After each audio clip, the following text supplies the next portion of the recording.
Sir, Indian prime minister అయినటువంటి మోడీ గారికి hats off.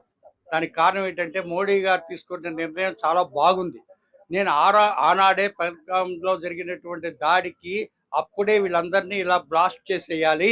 ఈ ఉగ్రవాద శిబిరాలన్నీ నాశనం చేసేయాలని ఇప్పుడు చెప్పింది కాదది. అప్పుడే నేను చెప్పాను. ఇలా జరగాలని చెప్పి. ఈరోజు మోడీ గారు కురుక్షేత్ర యుద్ధంలో శ్రీకృష్ణ పరమాత్మ ఎలాగైతే చేశారో అలాగే బ్రహ్మాండమైనటువంటి ఇది చేస్తున్నారు. చాలా బాగుందన్నమాట ఇది. కాబట్టి ఏంటంటే ఈ ఆపరేషన్ సక్సెస్ అయ్యి భగవంతుని దయ వల్ల అందరూ సుఖంగా ఉండాలి.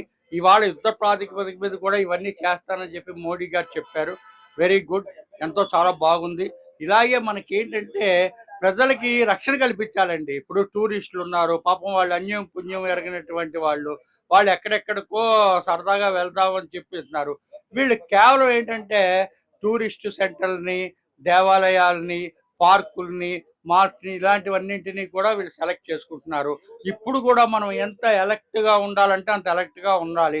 దానికి కారణం ఏంటంటే ఈ ఉగ్రవాద మూకలు ఎక్కడో పొంచి ఉన్నారు. ఇప్పుడు మసూద్ ఉగ్రవాదిని వాళ్ళ ఫ్యామిలీని చంపేస్తారు కదా!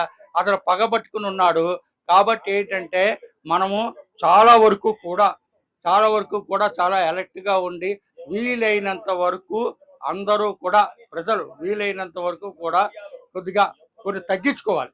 మరి చాలా దేశాల వరకు యుద్ధం వద్దు కూర్చొని మాట్లాడుకోండి మీరు అని చెప్తున్నారు.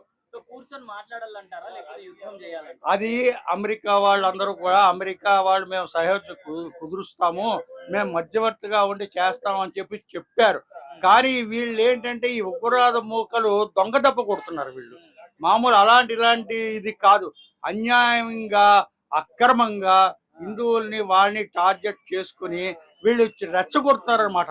మన వాళ్ళు ఇప్పటి వరకు కూడా ఈ ఉగ్రవాద మూకల మీదే దాడి చేస్తున్నారు. దేని మీద? మన ఆ శిబిరాల మీదే దాడి చేసి వాళ్ళు నాశనం చేస్తున్నారు తప్ప సామాన్యమైన ప్రజల జోలికి వెళ్ళడం లేదు.